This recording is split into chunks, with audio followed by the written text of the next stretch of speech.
fellow fantasy readers. Welcome back to my channel. My name is Kate. This is Diamond Painting and Dr. Pepper, and today we're going to be discussing the next section of our Way of Kings read-along.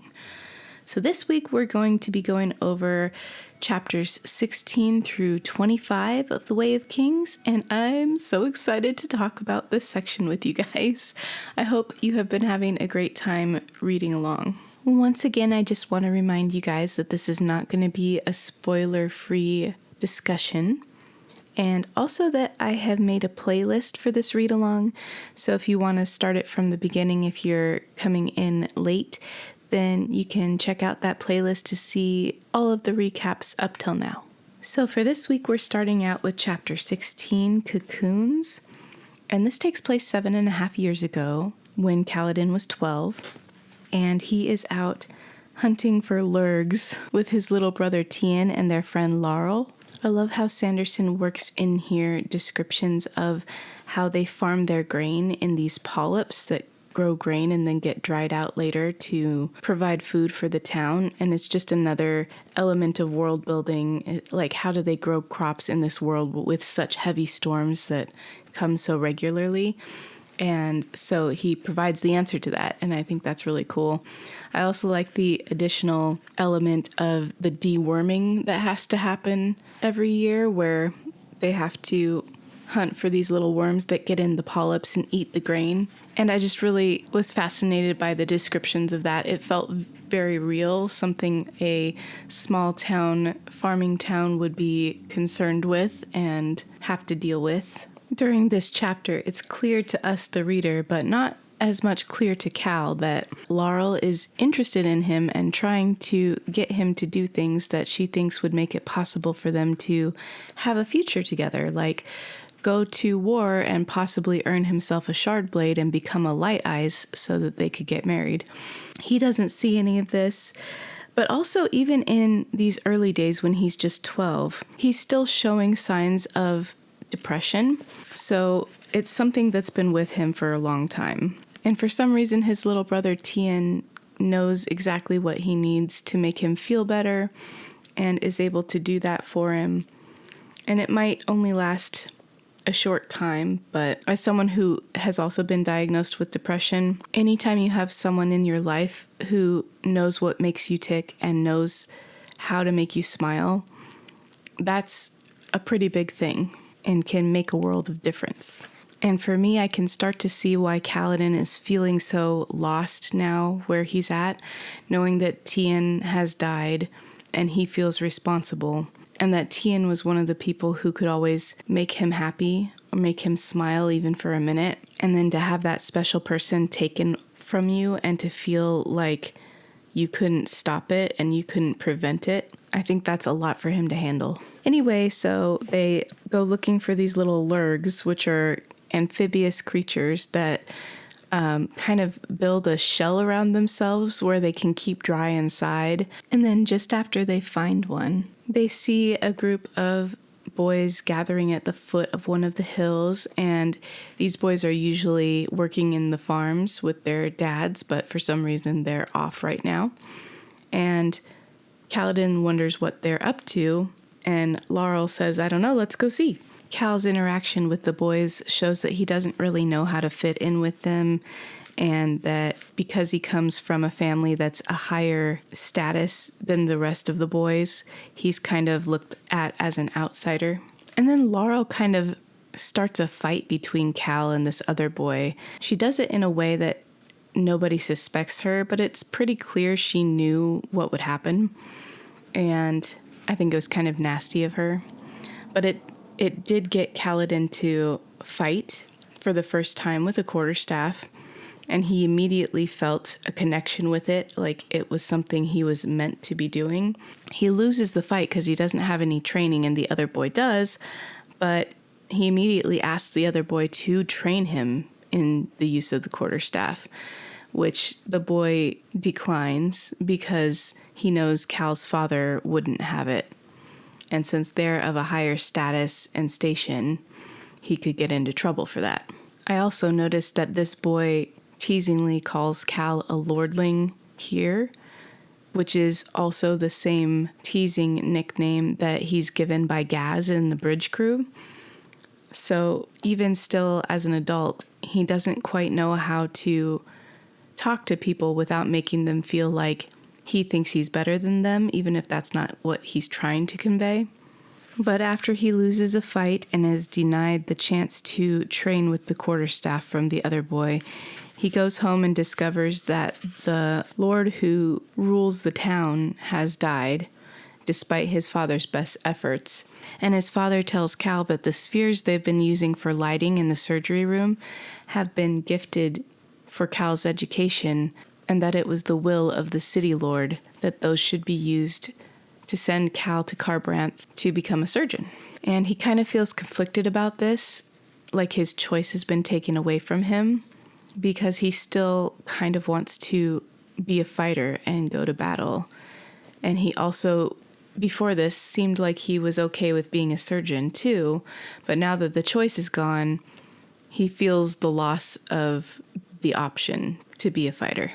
At the beginning of chapter 17 now, Cal is back in present day, and he's at an apothecary shop trying to buy some healing supplies that he could use supposedly for Bridge 4 and his men.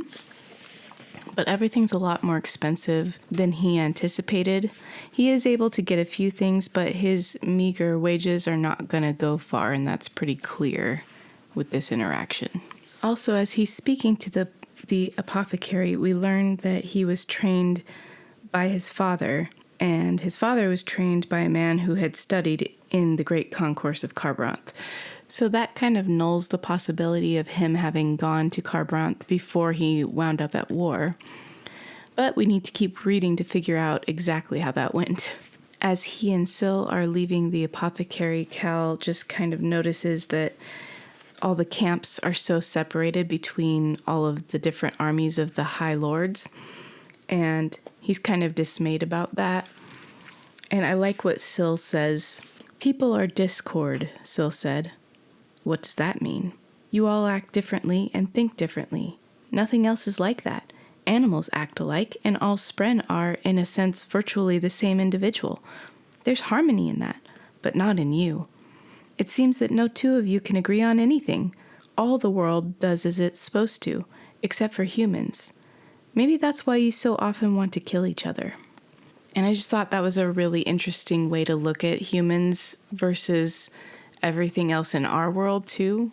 And there's still discord in the animal kingdom, but it does kind of feel like things are a bit more simple and you know more what to expect with all other creatures besides men. Cal gets back to camp just in time to be on duty with Bridge 4, and almost as soon as it's their turn to take over, a bridge run is called. So they all go out for the run, and by the time they get to the plateau where the gem heart is, they discover that the Parshendi have made it there first. So it's going to be a battle this time. It talks about how there's a strict rotation of bridge crew members who have to run at the front when they get to the battle. So that is something that's always followed to the T. Otherwise, the bridgemen would lose all hope. But one of the things that is first and foremost is if you survive the front, then you get to be on the back end of the bridge for the next run. And the bridge leader always gets to be at the back so that they have to train less bridge leaders because there's less of a chance that you'll die back there. But when they get there, Kaladin thinks to himself, they are your men. They need you to lead them even if they don't know it. How can you lead from the rear? So he picks the very middle front spot, and it happens to be the guy named Rock, and sends him to the back and says, "You're in my spot." And he runs at the front with the rest of the front line, and a lot of arrows almost hit him. One does manage to hit him, and some of the men at the front fall to arrows.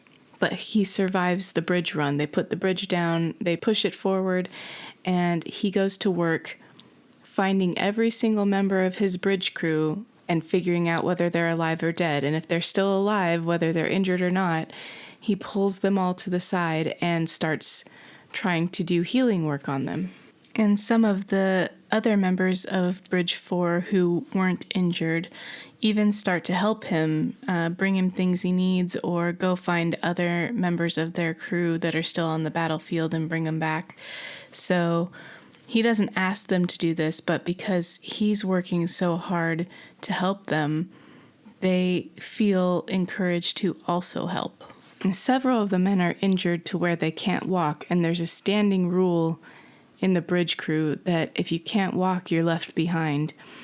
And Kaladin goes up to Gaz, his superior, and bribes him with the last of his spheres that he earned, and says, "You make us go last so no one will notice when we strap our bridgemen to the top of the bridge and carry them home."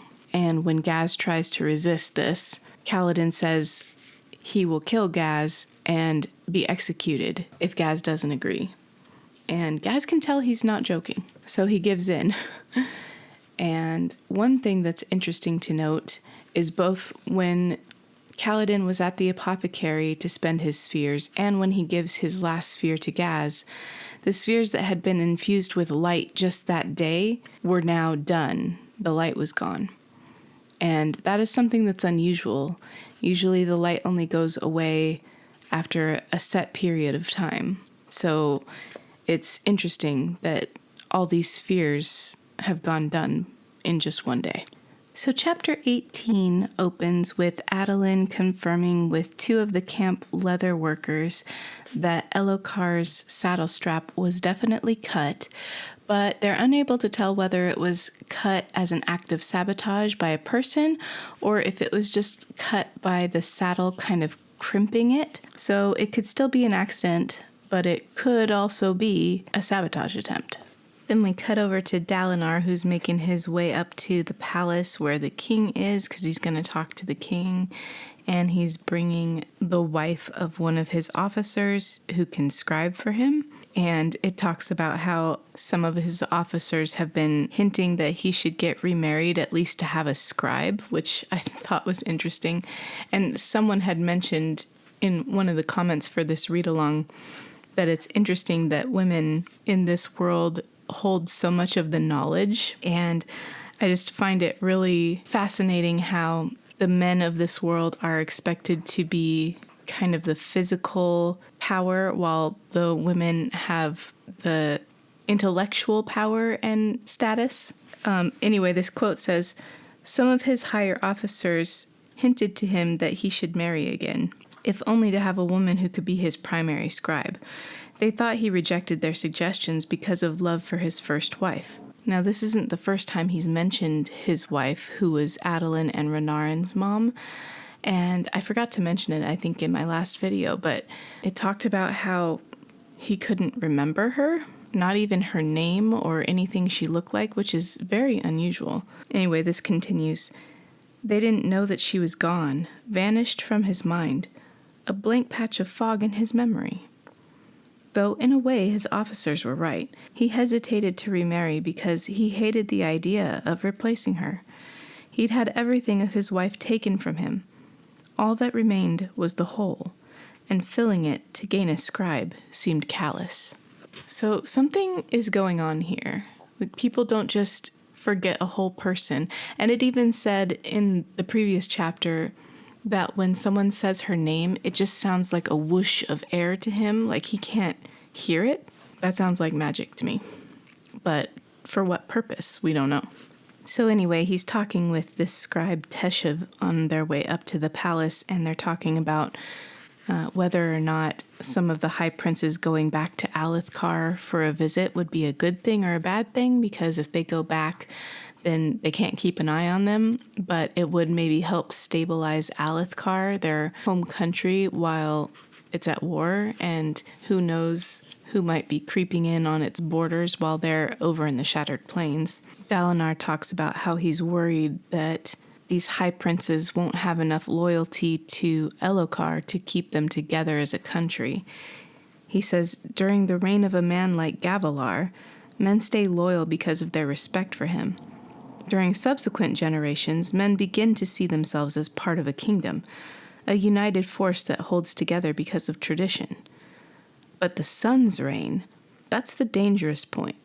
Gavilar isn't here to hold everyone together, but there isn't yet a tradition of Alethkar being a kingdom. So we know that Alethkar as a kingdom is fairly new and maybe just kind of came together united under Gavilar, so very recently.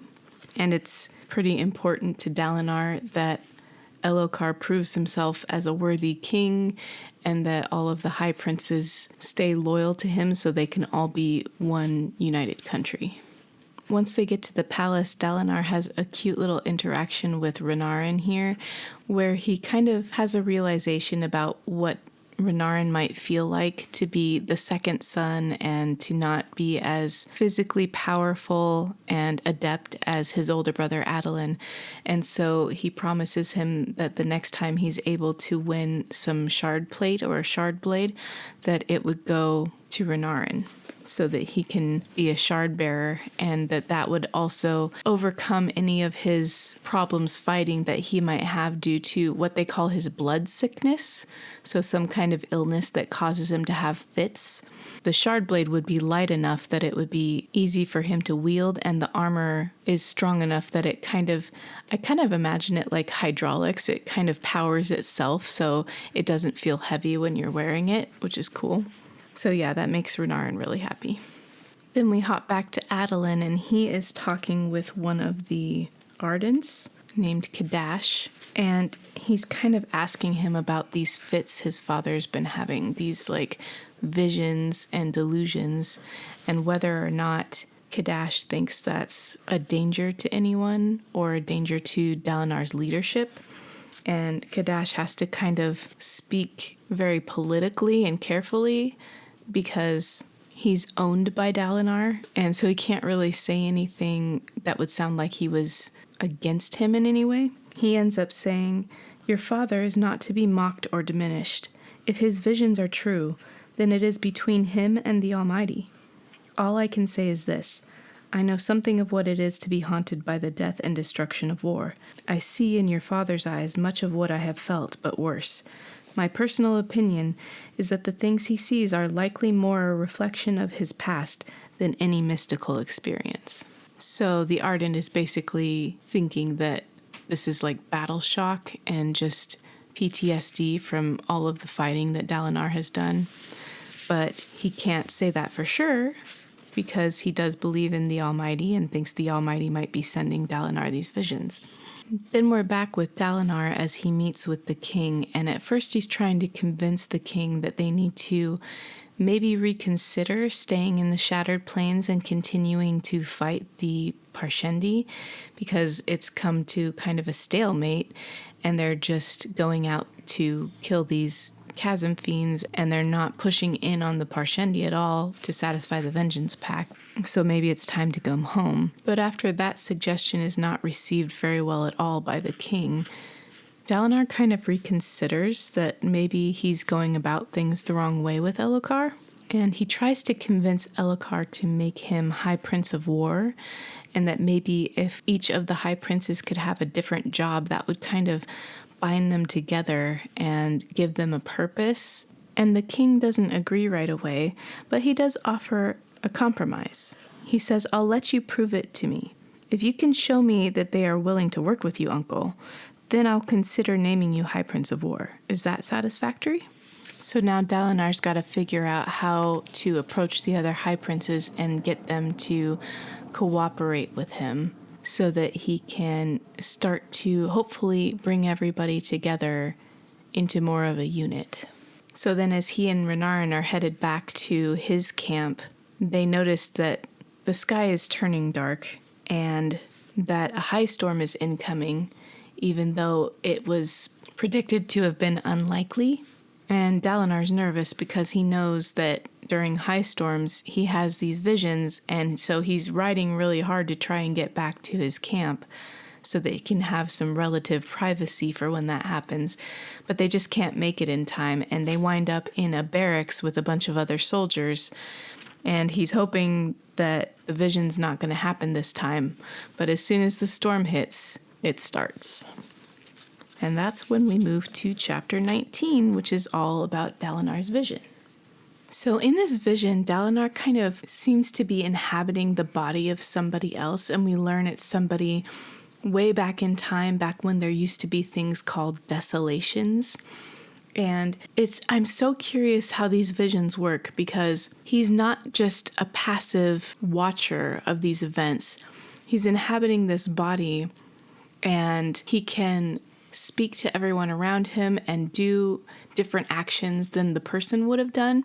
And these people react to him as if he's making those different actions than obviously this person would have done back in the time that he lived.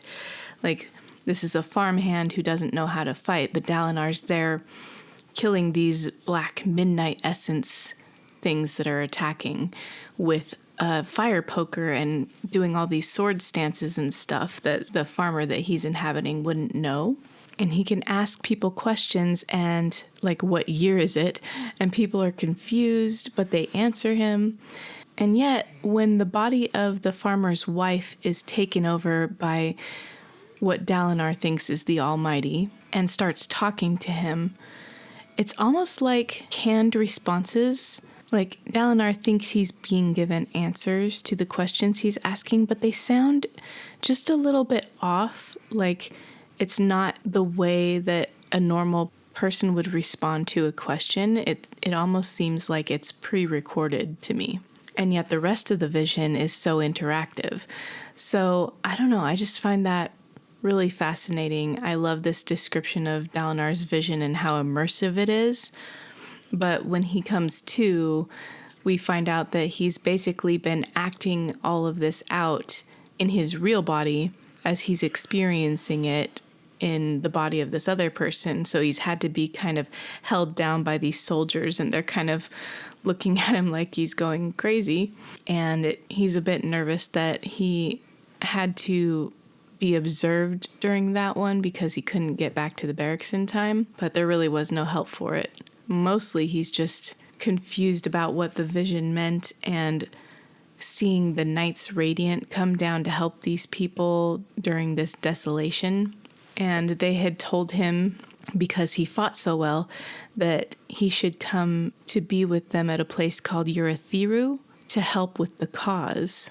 Not to mention the fact that they could, like, fly and heal people with magic, and these were all amazing miracles to Dalinar. He hadn't seen anything like that before, and yet this is supposed to be a long time in the past. So now he's got all these new questions that have been brought up by this experience, because it wasn't like his previous 12 visions he'd had.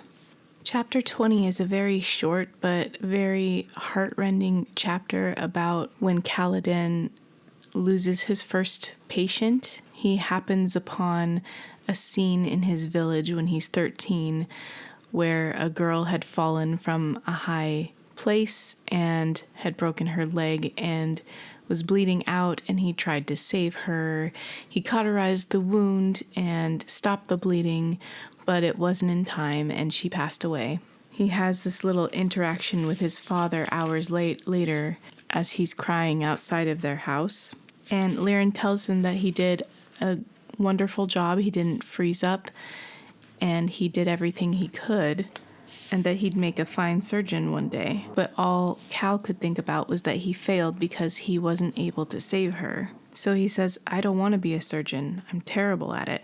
And his dad says, "Cal, this happens. It's unfortunate, but you couldn't have done more. You have to learn when to care, son, and when to let go. You'll see, I had similar problems when I was younger. You'll grow calluses." Cal thinks to himself, and this is a good thing? So Cal's thinking that even if he could grow calluses and learn when to care, like his dad says, is that really a good thing? Like, then you're kind of losing some of your humanity, in his opinion. So in chapter 21, we're back to present day Kaladin as he's waking up after the bridge run of the day before, and he goes to check on the 3 injured bridgemen and finds that they're all still alive, so that's good. And then he goes out and does the same thing he had done the previous day, where he gets a piece of the bridge that's being built and does laps with it, hoping that some of his bridgemen will join him, but nobody does. But then Gaz calls him over to tell him that the Bright Lord Lamaril, who is Gaz's superior, heard about Kaladin bringing back wounded members of the bridge crew and asked High Prince Sidaeus to have Kaladin left out in a high storm. It's called being strung up, when you're left out for the high storm to basically just kind of flay you alive. And luckily for Kaladin, Sidaeus refused to do that, because instead what he wants to do is make an example of the men that Kaladin brought back and show everybody why he has the rule in place that wounded men are to be left on the battlefield to die. So he says that the men will not receive food or pay during the time when they can't go on bridge runs. Kaladin says he's trying to make an example of my men. He wants the other bridgemen to see the wounded suffer and starve. He wants it to seem like he's doing a mercy by leaving the wounded behind. And Gaz says, well, maybe he's right. Kaladin says it's heartless. He brings back wounded soldiers. He leaves the bridgemen because it's cheaper to find new slaves than it is to care for wounded ones. So Kaladin goes back to the bridge crew and does the only thing he can think of to do. He asks everybody to pool their resources and give a little bit of their food so that they can feed the 3 wounded men during the time when they can't run bridges. And almost everybody says no except Rock, who is the one that Kaladin took his place on the bridge run. And he says he'll give up a little bit of his food for at least the one he thinks is gonna live. Rock says, you took my place. Without this thing, I would be dead. Kaladin smirked at that logic. I'm not dead, Rock. You'd be fine. Rock shook his head. I'd be dead. Is something strange about you? All men can see it, even if they don't want to speak of this thing. I looked at bridge where you were. Arrows hit all around you, beside your head, next to your hands, but they weren't hitting you. Luck is no such thing. Rock glanced at Kaladin's shoulder.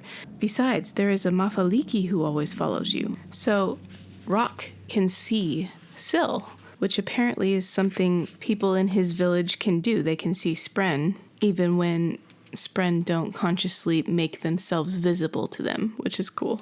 So then as Kaladin is trying to figure something out on how he can save these bridgemen that are wounded, he thinks of an idea, but they need extra help. And he and Rock manage to convince Teft to help them in this plan.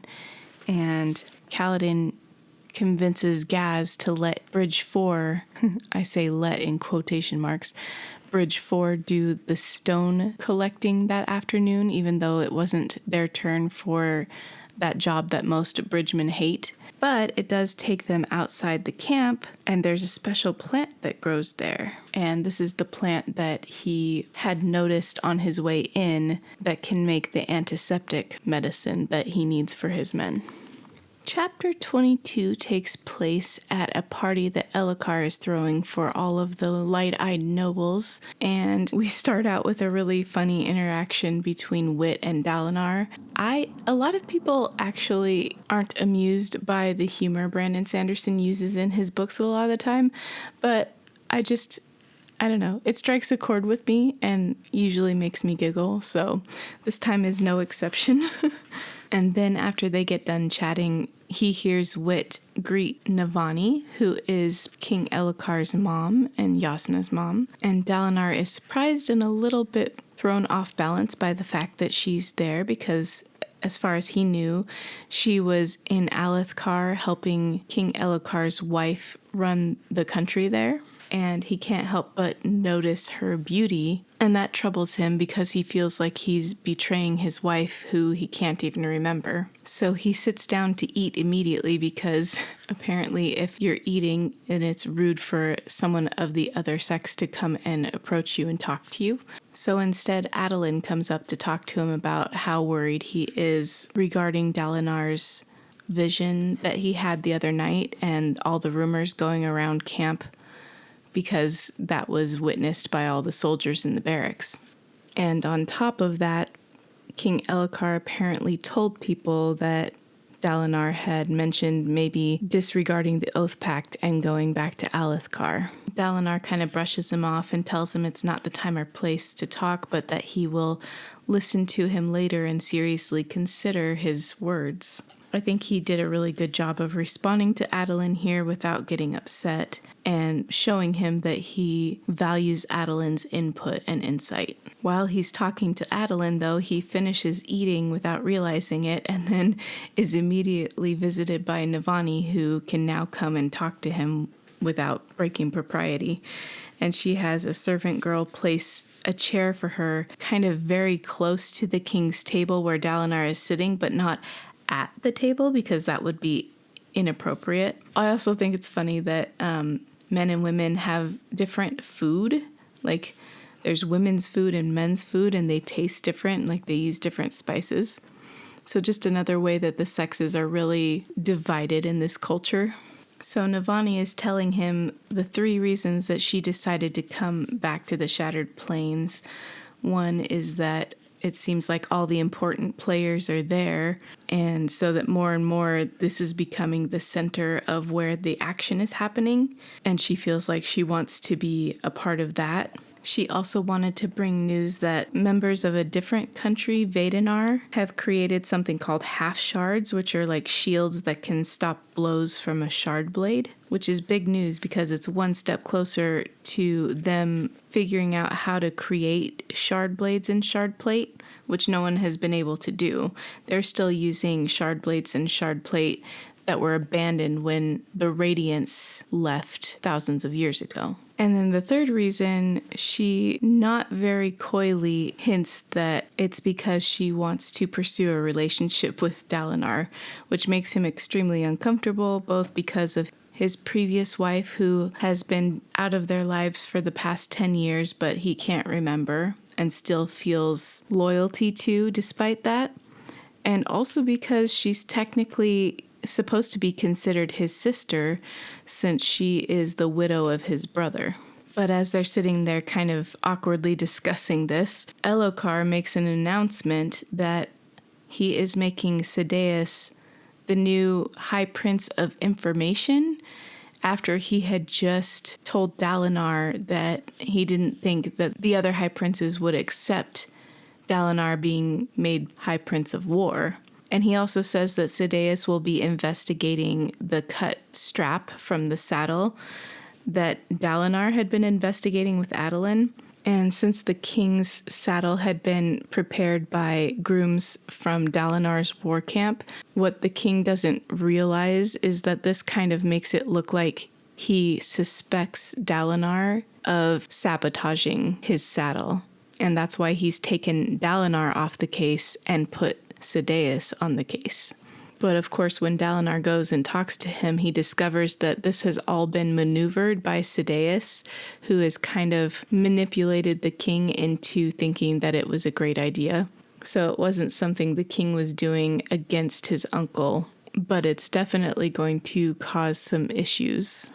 Chapter 23 opens with Kaladin, Teft, and Rock gathering knobweed plants as Bridge 4 gathers stone for their stone duty. And they're kind of trying to hide the fact that they're gathering these plants because it just seems like if they show that something is important to them, it will be more likely to be taken away by somebody. So they're hiding what they're doing, and they're attaching these bundles of knobweed to the bottom of the wagon that they're using for the stone. And then later that evening, they go down to where all the wagons are stored, and they use a mark Kaladin left on the wagon to find the right wagon and retrieve their knobweed plants. And then Syl manages to find some cracked and broken bottles behind a bar that they're going to use to put the knobweed sap in, which is what makes the antiseptic that Kaladin wants. So the 3 of them go to the honor chasm where Kaladin had almost unalived himself just a few nights ago. And they're kind of telling stories to each other as they're milking these knobweed plants. Teft says it's kind of taboo to talk about their backgrounds, but Rock is still willing to discuss how he became a bridgeman, and basically he had followed his cousin, who was the leader of his tribe, down into the lowlands, and his cousin had challenged Sadeas, hoping to win shards, but was killed instead, which then made Rock a slave of Sadeas. And apparently he was not very happy with Sadeas for killing his cousin and his chief. So Sadeas had made him a cook, because that was one of his skills. And he apparently used that opportunity to use chol dung in several of Sadeas's dishes and was found out, and that's how he ended up on the bridge crew.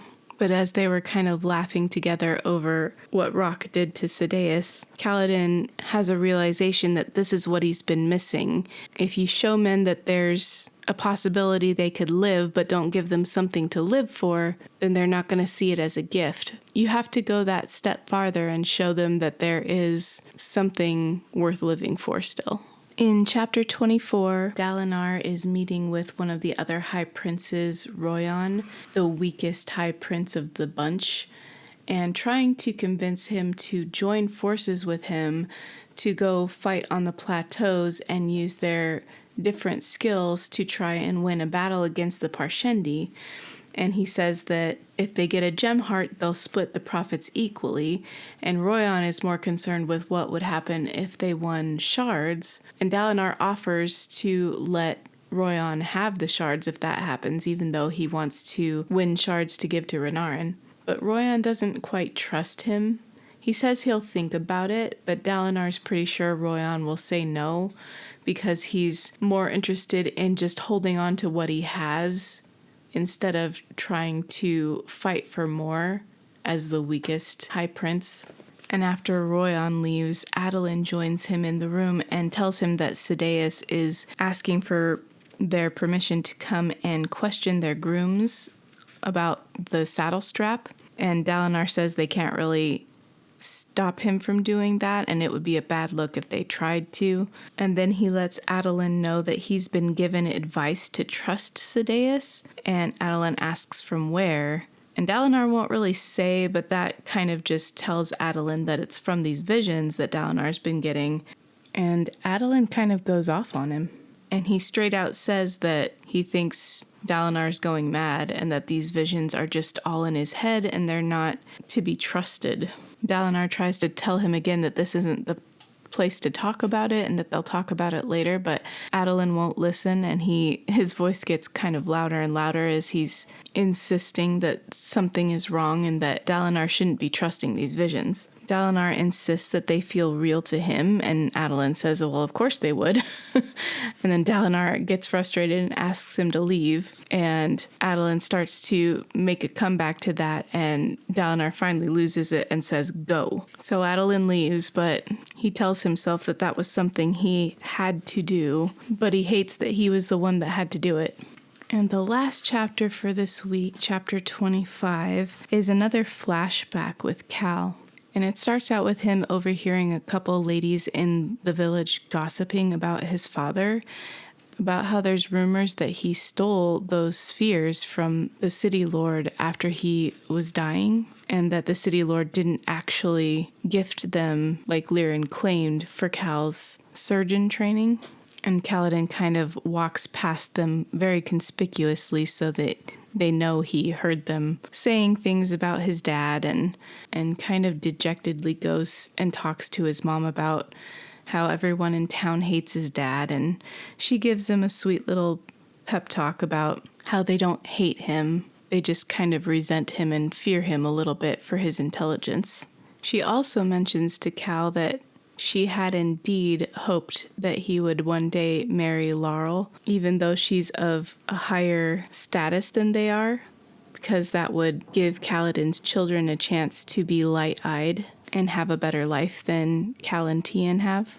And apparently a Dark Eyes of their status could marry a Light Eyes, but he would be subordinate to her, and some of his children might be of higher rank than he would be if they turned out to be Light Eyes, and it would all depend on the genes and which of his kids happen to end up with Light Eyes, if any.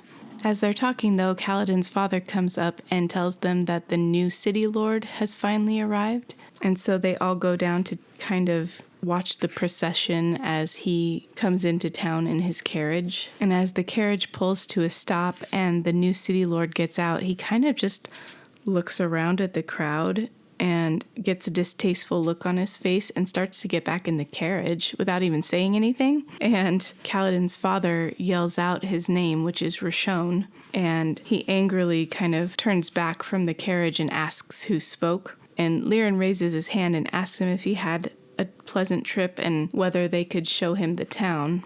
Rashon asks his name, and Lirin says he's Lirin, the surgeon, and Rashon immediately accuses him of letting the old city lord die and says it's Lirin's fault that he's here in this pitiful section of the world. So things aren't looking too optimistic for them when it comes to their new city lord. And that's it for this week's read along video. Thank you so much for listening. I hope you guys are still enjoying the book. Thank you for all the comments you've left. I'm a bit behind on getting to respond to them all, but I'm hoping to do that soon. And I will see you guys in my next video. Until then, happy reading!